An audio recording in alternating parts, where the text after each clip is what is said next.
I got a full scholarship from the Army that would take me all the way through medical school.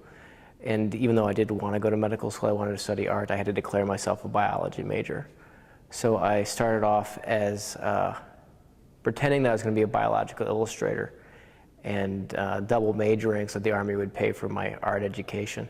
Because that coupled with me actually trying to do biological illustration, and they had all these frozen frogs that I was supposed to dissect and pin to boards, and it was taking me longer than I expected, so they're all waking up and hopping around, and the person who was there to help me just started taking these frogs and dispatching them as quickly as possible because they were escaping. So I figured I didn't want to slay every frog in the face of the earth, so I quickly dropped that scholarship and just became an art major.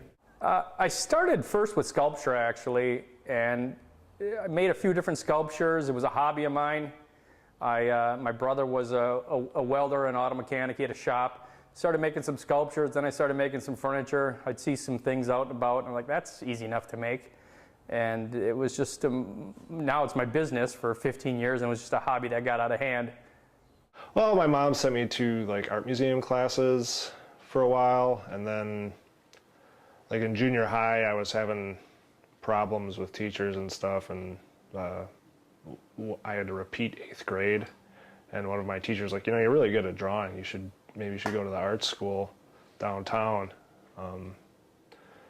And my mom went along with it, so after that I went to MyAd and, you know, just other art classes randomly. Slowly I learned how to silkscreen, and made some telephone calls to Frank Kozik, tried to figure out like what he was doing.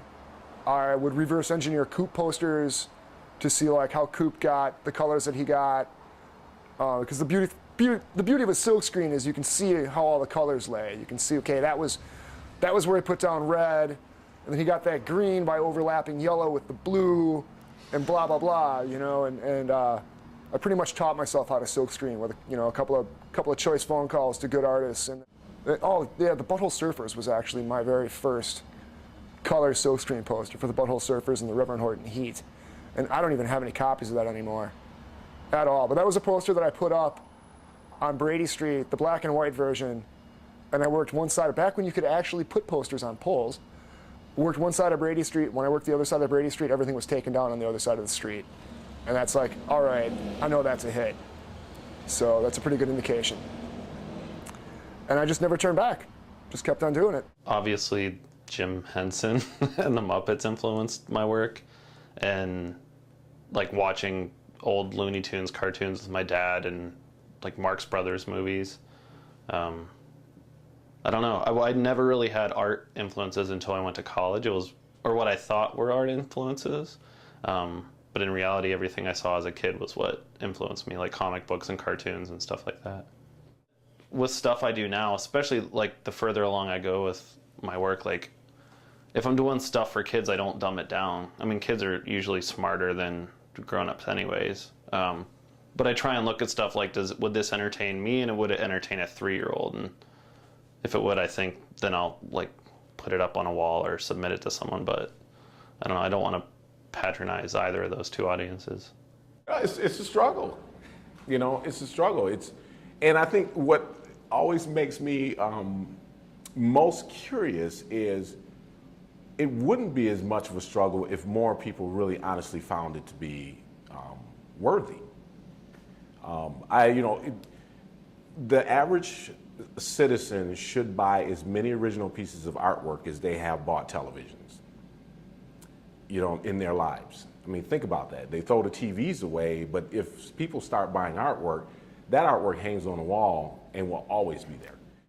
You know, bringing that idea back to American culture, I think, is important for all artists to think about right now. It's sort of like a re-education. But then that in turn will then allow artists to more readily be classified as professionals, because then they can afford to continuously make art as a profession, because there are actually more people buying great art. Yeah. Yes. Yeah, you do have to be able to sell yourself. It's ridiculous to think that commerce and art are two separate things, or that one, or they don't mix. It never occurred to me. And when we opened the gallery, the first thing we'd hear was, It's about the art, man. Well, you know, you can't pay your bills with a. You can't explain that to your landlord that you didn't sell anything, and you gotta make the money. You gotta hustle. So.